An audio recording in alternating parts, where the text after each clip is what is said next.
आंध्र प्रदेश के एक विशाल जंगल में आदिवासियों का एक बड़ा झुंड रहता था। कई सालों से ये आदिवासी इसी जंगल में रह रहे हैं। जंगल ही इनके लिए सब कुछ है। अचानक से जंगल के बीचों बीच एक मॉल बनने का काम शुरू हो जाता है और सभी आदिवासियों को जंगल खाली करने के लिए कहा जाता है। सभी लोग ध्यान से सुनो, यहाँ पर एक मॉल बनने जा रहा है, इसीलिए सभी को ये जंगल खाली करना पड़ेगा। लेकिन ये जंगल तो हमारा घर है मालिक, हम अपने घर को छोड़कर कहाँ जाएंगे? वो सब मैं नहीं जानता, चाहे जहाँ जाओ पर जंगल को खाली कर दो। ऐसे कैसे खाली कर दे? ये हमारे पूर्वजों की धरोहर है। अगर प्यार से नहीं माने तो मुझे जोर जबरदस्ती करके खाली करवाना पड़ेगा।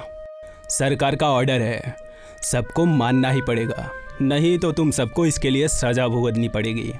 ठेकेदार तो सभी आदिवासियों को जंगल खाली करने के लिए कहकर चला जाता है, पर उसकी इस बात से सारे आदिवासी बहुत परेशान हो जाते हैं। किसी को भी समझ में नहीं आ रहा था कि वो जाए तो जाए कहाँ। आखिर वो सदियों से इसी जंगल में रह रहे थे। क्या ये मुल्क हमारा नहीं है जो हमें अपने ही घर से निकाला जा रहा है और हुकूमत कुछ नहीं कर रही है? सरकार ही तो हमें घर से बेघर कर रही है। अब इससे ज्यादा हम सरकार से क्या उम्मीद कर सकते हैं? कई दिन बीत गए पर आदिवासियों ने जंगल खाली नहीं किया। तब ठेकेदार गुस्से में आता है और धमकी देता है, तुम लोग ऐसे नहीं मानोगे, लातों के भूत बातों से नहीं मानते, अब मुझे ही कुछ करना पड़ेगा।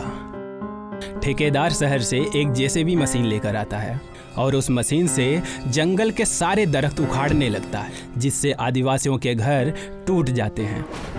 ये कैसे बेरहम लोग हैं, सभी के घर तोड़ दिए, अब हम लोग कहाँ जाएंगे? वैसे भी ठंड का मौसम शुरू हो रहा है और इस मौसम में खुले में रहना कितना मुश्किल है। ये लोग क्या जाने कि ठंड के मौसम में बाहर सोने से क्या परेशानी होती है। सभी आदिवासियों के घर टूट जाने से सब लोग बेघर हो जाते हैं और सभी लोग जंगल से पहाड़ की तरफ निकल जाते हैं। पहाड़ पर बर्फ गिरने से ठंड ज़्यादा बढ़ जाती है, जिससे आदिवासी लोग और उनके बच्चे बीमार पड़ने लगते हैं। इस ठंड से हम लोग बेहद बीमार पड़ जाएंगे। जल्दी से अपने लिए घर बनाना पड़ेगा, नहीं तो हमारे बच्चों की हालत बहुत खराब हो जाएगी। हम लोग तो बस दरख्त के नीचे घर बनाना जानते हैं, इस पहाड़ पर घर कैसे बनाएंगे? हमें अपने कुल देवता की मदद लेनी ही पड़ेगी, वही अब हमें इस मुश्किल से निकाल सकते हैं।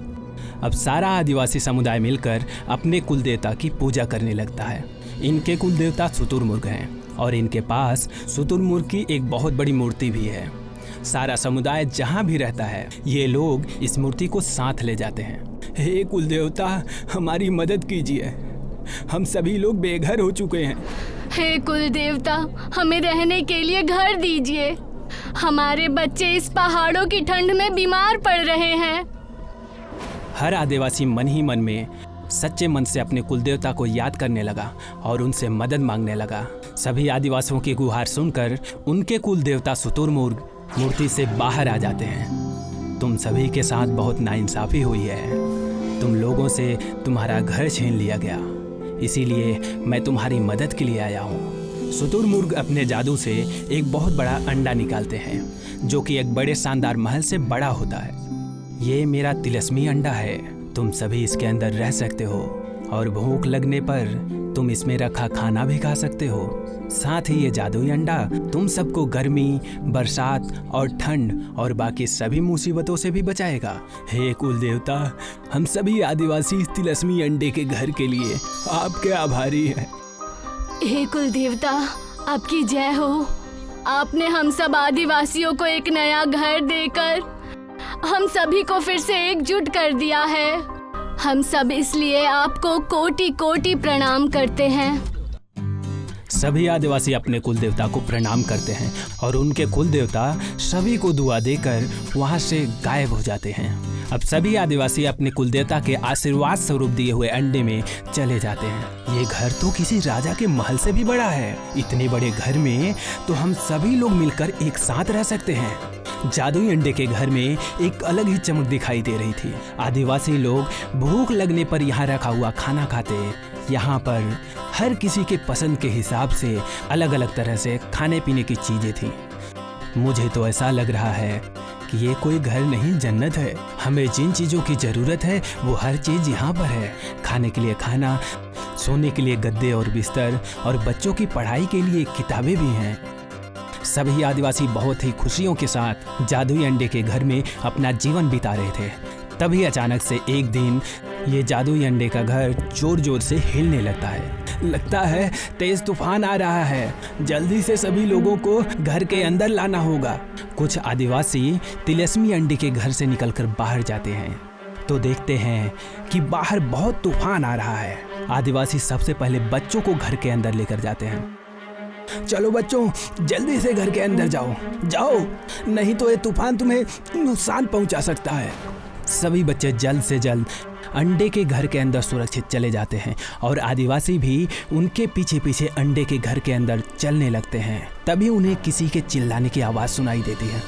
बचाओ बचाओ, कोई है, प्लीज कोई हमें यहाँ से निकालो।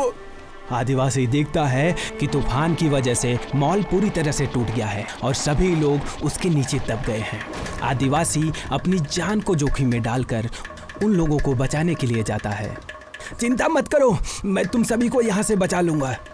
तुम सभी लोग अपना हाथ आगे बढ़ाओ। यहाँ देखो, मैं यहाँ फंसा हुआ हूँ, पहले मुझे यहाँ से निकालो, मेरे पैर में बहुत दर्द हो रहा है। चिंता मत करो, मैं तुम सबको यहाँ से बचा कर ले जाऊँगा।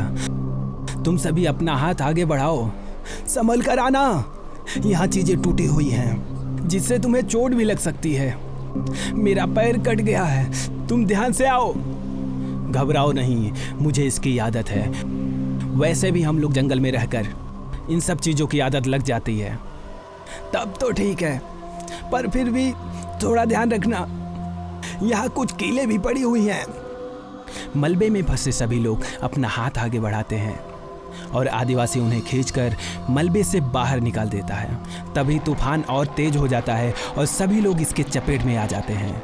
तब आदिवासी सभी को तूफान से बचाकर जादुई अंडे के घर में ले जाता है। तुम्हारा बहुत बहुत शुक्रिया आदिवासी भाई, तुम सब ने हम सबकी जान बचा ली। अगर तुम ना होते तो पता नहीं हमारा क्या हाल होता। ये सब तो मेरा फर्ज था, मैंने तो बस अपना फर्ज निभाया है। हम लोगों ने तुम्हारा घर तोड़ा और तुम सबको बेघर कर दिया, इसके लिए हमें माफ़ कर दो। तुम्हारी वजह से हमें बहुत सारी परेशानियों का सामना करना पड़ा, पर अब हमारे पास रहने के लिए अच्छा और मजबूत घर है। पर एक बात का हमेशा ध्यान रखना कि चाहे इंसान हो या जानवर, उसको उसके घर से बेघर कभी मत करना। तूफान के थम जाने के बाद मॉल में काम करने वाले सभी लोग अपने अपने घर चले जाते हैं और क्योंकि अब तूफान से मॉल टूट गया था, इसीलिए सभी आदिवासी मिलकर उस जगह पर फिर से पेड़ लगाना शुरू करते हैं।